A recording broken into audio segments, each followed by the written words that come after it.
Nós temos 3 dias importantes, muito importantes, na Semana Santa. A sexta-feira da Paixão, a crucificação de Cristo. O domingo, a ressurreição. Mas entre o domingo e a sexta, nós temos o sábado. Nós sabemos aonde Jesus estava na sexta-feira. Ele estava naquela via dolorosa. Quem já foi em Jerusalém, a gente faz ali, caminhamos por onde Jesus passou até chegar ao local da crucificação. No domingo nós sabemos que Maria Madalena e algumas mulheres foram ao túmulo, foram ali para levar perfume, para perfumar o corpo, e quando chegaram, bem cedo, a pedra tinha sido removida, e tinha 2 anjos ali dentro, e elas procuraram o corpo, e eles disseram: por que vocês estão procurando aquele que vive no meio dos mortos? Ele não está aqui, ele ressuscitou. E ela sai dali como não acreditando, e conta a Pedro e conta os outros apóstolos. Mas antes de sair, elas têm um encontro com Jesus ressuscitado. Elas pensaram que era o carpinteiro, o jardineiro. E ele disse, Maria. Quando ele diz Maria, Maria vira para ele e diz: mestre. Reconhece e cai aos seus pés, chorando. E Jesus diz a ela: vá para os seus irmãos e conte o que vocês viram, mas não me detenha. Mas aonde Jesus estava no sábado? Aonde Jesus estava no sábado? Olha para o irmão que está perto de você e fala: o sábado foi o grande dia da batalha. Jesus estava guerreando por você. Diz para o teu irmão que está perto de você: Jesus, olha para ele, fala forte para a voz sair na máscara. Jesus no sábado estava guerreando por você. Na sexta ele estava morrendo pelos nossos pecados. No domingo ele ressuscitou para nos dar vida, poder, esperança. Mas no sábado, o livro de Efésios diz que ele desce ao mais profundo da terra. Sabe o que é o mais profundo da terra? O inferno, aonde estavam todos os homens presos, amarrados, condenados à morte. Representava a minha e a sua geração, era o nosso destino. Mas antes de tudo isso, a Bíblia diz: porque Deus amou o mundo de tal maneira que deu o seu Filho unigênito, sabedor que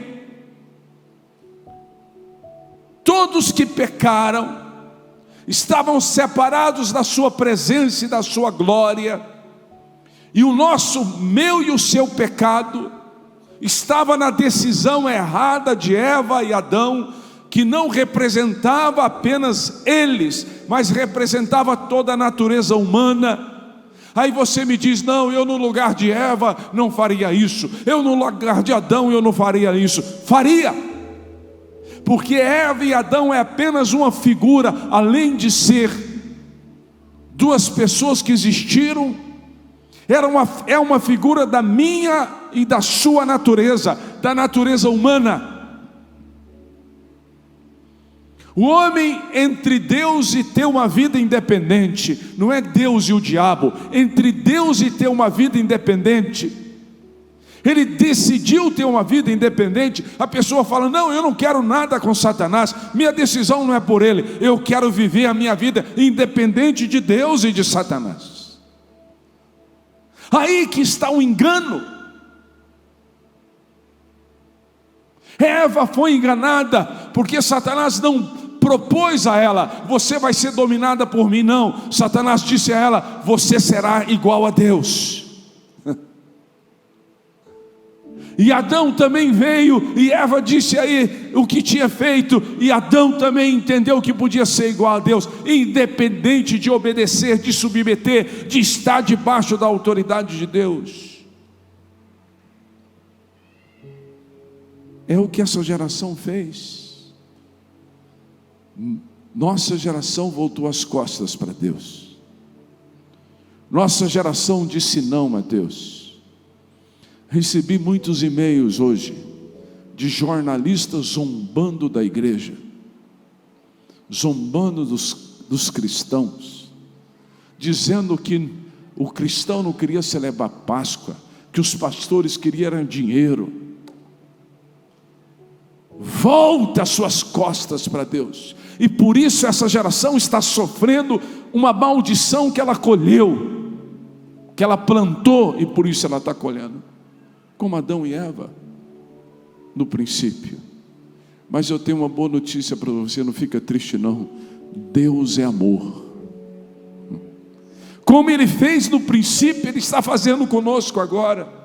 A Bíblia diz: porque Deus amou o mundo de tal maneira que deu seu Filho unigênito, para que todo que nele crê não pereça, mas tenha o quê? A vida eterna. O que é crer em Jesus? No Senhor Jesus. Não é apenas o ato de frequentar uma igreja, de fazer uma decisão levantando as suas mãos. Isso é o início. Crer em Jesus é se sujeitar à soberania dele, é se sujeitar ao senhorio dele, é entender que ele é a única fonte que gera a água da vida. Quando eu tenho esse entendimento, eu vou a Ele, eu digo a Ele: para onde eu irei, Senhor? Só Tu tens a palavra de vida eterna. Meu espírito se rende, minha mente se rende, meu corpo se rende. Eu passo a entender o verdadeiro sentido da Páscoa. Ele é o Cordeiro Pascual. Sem Ele, Ele disse: quem beber da minha água jamais terá sede. Eu sou o pão da vida. Quem de mim se alimenta, por mim viverá. E quem vive pelo Senhor, praga alguma prevalece contra você. Aonde estava Jesus? Deus enviou o Senhor Jesus Cristo para que eu e você pudéssemos crer. No capítulo 53, o profeta disse: quem creu na nossa pregação? Abre a Bíblia comigo, por favor. Capítulo 53 do livro de Isaías. 53 do livro de Isaías. Eu vou ser rápido, queridos. Quem pode me ouvir mais 10 minutos? 10 minutos. Aqui o Milson, preciso passar lá, né? Dá um jeito na minha barba. Eu que estou fazendo, sabia? Comprei uma maquininha, tchum, aí sai de um lado para o outro. Agora eu estou vacinado, posso ir lá, vamos lá. Capítulo 53 do livro de Isaías, diz assim: quem creu em nossa pregação, a quem foi revelado o braço do Senhor, porque foi subindo como renovo perante ele, e como raiz de uma terra seca, não tinha aparência, nem formosura, olhamos, mas nenhuma beleza havia que nos agradasse.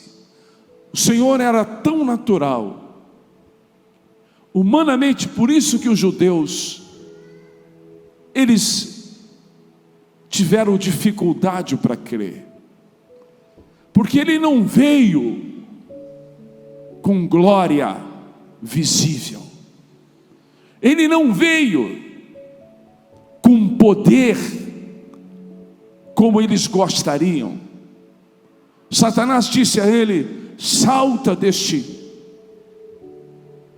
monte, porque a palavra diz que os anjos vão te segurar, e realmente a palavra diz, mas era um poder.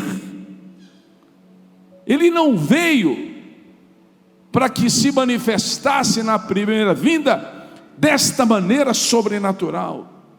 Ele veio com uma missão de assumir a natureza humana e fosse até a cruz e morresse e sofresse o sofrimento que você e eu deveríamos passar, que levasse sobre si todo o câncer que o seu Antônio venceu em Cristo Jesus, todo o câncer que eu venci em Cristo Jesus, toda diabetes que você luta contra ela, toda maldição que está sobre a sua casa, toda a força desse vírus que vem para matar. Ele tinha que morrer na cruz para que eu e você pudéssemos ficar livres disso. E eu e você tínhamos uma dívida de ter decidido viver uma vida independente, longe de Deus. Aquilo era uma dívida impagável, porque nós rejeitamos o melhor de Deus, rejeitamos o que Deus tinha para nós. Aí Deus foi tão amoroso que enviou Jesus Cristo para pagar essa dívida. Se Ele não tivesse pago a dívida, eu e você iríamos para o inferno, mas Ele morreu no Calvário, sua dívida está paga e o diabo não pode te segurar mais, em nome de Jesus. Então, este é o amor, e ele vem de uma forma humana, diz a Bíblia, diz assim, pois foi subindo como renovo perante ele, como raiz de uma terra seca, não tinha aparência, não tinha formosura, não havia beleza que nos agradasse. Olha o verso 3, era desprezado e o mais rejeitado entre os homens. Você já foi desprezado, já foi rejeitado? Talvez você saiba um pouquinho do que Jesus sentiu. Ele veio para salvar a mim e você, e aquela geração que o recebeu como ser humano, o rejeitou. E diz a Bíblia que, olha o que diz, era desprezado, o mais rejeitado entre os homens, homem de dores, que sabe o que é padecer. Com 33 anos tinha aparência de mais de 50. Tudo isso por mim e por você. Ele veio por uma missão, e diz a Bíblia que, como de quem os homens escondem o rosto, era desprezado e dele não fizemos caso. Por isso aquela geração o rejeitou e crucificou. E quando aquela geração o rejeita e o crucifica, e a sentença foi dada, falta tempo para que nós possamos ler no livro de Mateus, capítulo 26. Pilatos faz o julgamento. A mulher de Pilatos, no dia anterior, tem um sonho e se perturba e chama Pilatos e diz: não faça nada a este homem, que ele é justo. E Pilatos queria, de alguma maneira, por causa do sonho, por causa do medo que ele tinha, do sonho que a sua esposa teve, queria tirar Jesus do destino da crucificação. Aí você vê uma batalha. Satanás pensava que, com a morte de Jesus Cristo, ele teria autoridade total sobre a humanidade. Naquele exato momento que Pilatos estava indefinido do que fazer, o inferno desceu naquele palácio. O inferno veio sobre os sacerdotes que estavam ali, sobre a multidão. E Pilatos não teve a coragem de se posicionar. Muitos que estão entre entregar a vida para Jesus ou satisfazer a alegria de amigos que criticam, ou ter a opção de relacionar com pessoas que criticam a igreja. Eles ficam indefinidos, eles sentem um chamado, mas querem agradar o povo. Pilatos estava assim, ele sabia que estava errado, que ele era justo, mas ele queria agradar César, ele queria agradar o rei, que era o rei de Roma, ele queria agradar aquela geração. Então ele pega Barrabás, ele quer tirar o corpo da decisão e joga a decisão para o povo. Barrabás era um malandro, um marginal, é um ladrão. Ele pergunta: vocês querem Barrabás? Querem soltar Barrabás ou o justo, rei dos judeus, Jesus Cristo? E todos dizem Barrabás. Os demônios celebram este momento. Satanás pensou que estava vencendo, como ele pensa que está vencendo na sua vida quando você está em crise. Mas o pensamento de Satanás já tinha sido destruído pelo poder e a soberania divina. Deus permite que a multidão, rejeitando o Senhor Jesus Cristo, possa ser o veredito do cumprimento do propósito eterno de Deus, porque a cruz era necessária. Quando eu digo sexta-feira, não chore, celebre, porque se não tivesse sexta, nosso destino era o inferno.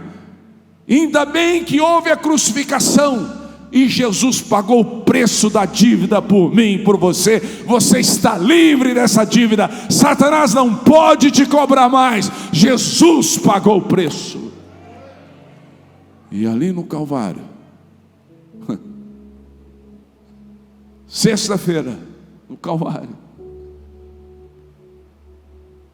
sangue descendo, cada gota de sangue foi por mim, foi por você.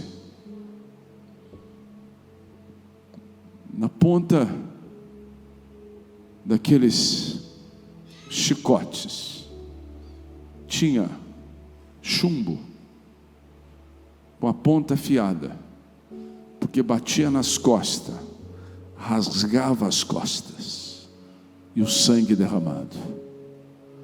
A coroa de espinho, o sangue descia.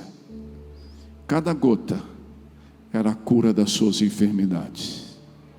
Cada gota era a quebra das cadeias da maldição que tinha sido levantada contra você. Cada gota era o cancelar de todos os seus pecados.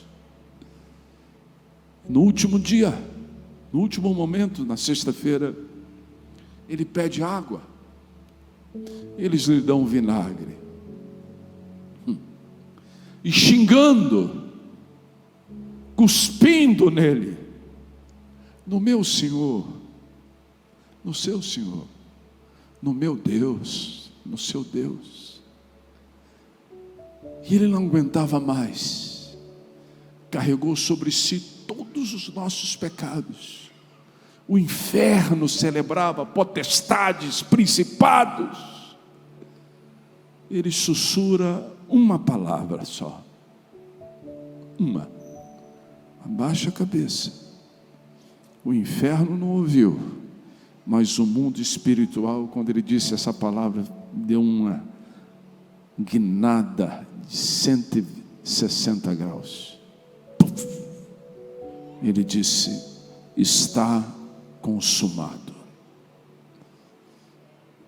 Aleluia. Está consumado. A Bíblia diz que ele entrega, ele diz: Pai, toma o meu espírito, e diz: está consumado. Os demônios saíram festejando. Passou sexta, chegou o sábado. Ele desce a região mais profunda da terra. O apóstolo Pedro usa uma expressão: ele foi aonde as almas estavam aprisionadas. No inferno tem todo o quartel-general ali, o Seol de Lúcifer. Eles estavam festejando. Agora conseguimos derrotar Deus. De repente, no meio da festa, eles começam a sentir mal. A angústia que eles têm começa a aumentar. E eles começam a perceber som de passos. Alguém, pum, pum, passos fortes. De repente, enquanto esse som aumentava, esse ser aproximava, eles não sabiam quem era. A força que eles tinham começavam a ser minada, e eles começaram a se enfraquecer. E de repente aquele passo para, e aquele pé rompe aquela porta. Ele com a perna direita, creio eu, quebrou os ferrolhos que haviam na porta do inferno, e ele entra e diz: Satanás, teu reino acabou. Eu sou o Alfa e o Ômega. Aleluia. Oh, sábado abençoado. E ali todo o poder, Colossenses diz, o Senhor expôs publicamente no Calvário os poderes do inferno e despojou todo o principado e potestade. Quando ele entra no sábado ali no inferno, e ele está tirando a força do inimigo. Por isso ele runge como leão, mas não tem a força do leão. Ele pode fazer todo o barulho para controlar você no medo, porque o verdadeiro leão o venceu. O leão de Judá o venceu, e ele está debaixo dos seus pés, debaixo dos pés da igreja. Ele é o Senhor dos senhores. Aleluia. Olha para o seu futuro, não veja a pandemia, veja que o melhor de Deus vai cumprir na sua vida. Vai ter um novo começo a partir de hoje. Eu queria muito que você viesse todos os dias. Dedica 1 hora de oração para Deus, uma semana, são 7 horas. Você vai ver o que Deus fará na tua vida. Você vai ver. Venha com todo cuidado, com máscara. Ajoelha e lembra que quando ele entrou no inferno, ele tirou todas as armas do diabo. A única que ele tem é a acusação do que nós éramos. Mas a Bíblia é muito clara. O Senhor venceu o acusador dos irmãos. Eu uso essa pulseira, gostaria que você usasse. Ela é profética. Apocalipse 12:11 diz: e eles o venceram pelo sangue do Cordeiro e pela palavra do seu testemunho, e não amaram sua própria vida diante da morte. Paulo diz: morrer para mim é lucro, mas eu quero cumprir o propósito de Deus. Quando você põe essa pulseira, você está declarando isso, o que ele fez no Calvário. E no domingo pela manhã, ele ressuscita. E a Bíblia diz, projeta para mim por favor, Filipenses 2, verso 8, 9 e 10. Prepara o vídeo também. Filipenses: a si mesmo se humilhou, tornando-se obediente até a morte, e morte de cruz. Pelo que também Deus o exaltou sobremaneira, e lhe deu o que, irmãos? Fale alto, por favor. Não, fale bem alto. Lhe deu o quê? Não, fale alto, bem forte. Lhe deu o quê? Mais forte ainda. Lhe deu o quê? Vamos falar juntos. Lhe deu o nome. Fala comigo. O nome. Levanta as suas mãos. Fala o nome. O nome que está acima de todo nome. Verbaliza este nome. Olha o que diz o verso seguinte, 10. Para que ao nome de quem, gente? Fale alto. Fale alto, fala mais alto aqui desse lado. Fala o nome de... Mais forte, o nome de... Aqui no meio, em nome de... Aqui, em nome de... Todos nós, em nome de... Jesus. Se dobre todos os joelhos. No céu, hora dessa lá em cima, todos estão de joelhos diante dele. Na terra, quem quer dobrar os seus joelhos diante do Senhor? E debaixo da terra no inferno. Põe o verso seguinte, diz: e toda língua confesse que Jesus Cristo é o Senhor, para a glória de Deus Pai. Eu não tenho poder de cura nenhum. Quem cura é o nome do Senhor Jesus. Quando você fala o nome, fala comigo, Senhor Jesus Cristo. Tira aqui, por favor, mais alto. Senhor Jesus Cristo. Mais forte, Senhor Jesus Cristo. Levanta suas mãos. Todos os demônios que resistem à sua família agora tem que se dobrar e tem que sair. Quando o nome é mencionado, todo nome, todo joelho se dobra, no céu, na terra e debaixo da terra. Fala comigo, Senhor Jesus Cristo. Mais forte, Senhor Jesus Cristo. Com toda a força, fala, Senhor Jesus Cristo. Fala, eu creio, eu creio, eu creio, eu estou começando de novo, um novo recomeço. Eu creio, e nós iremos vencer essa pandemia, Senhor Jesus Cristo.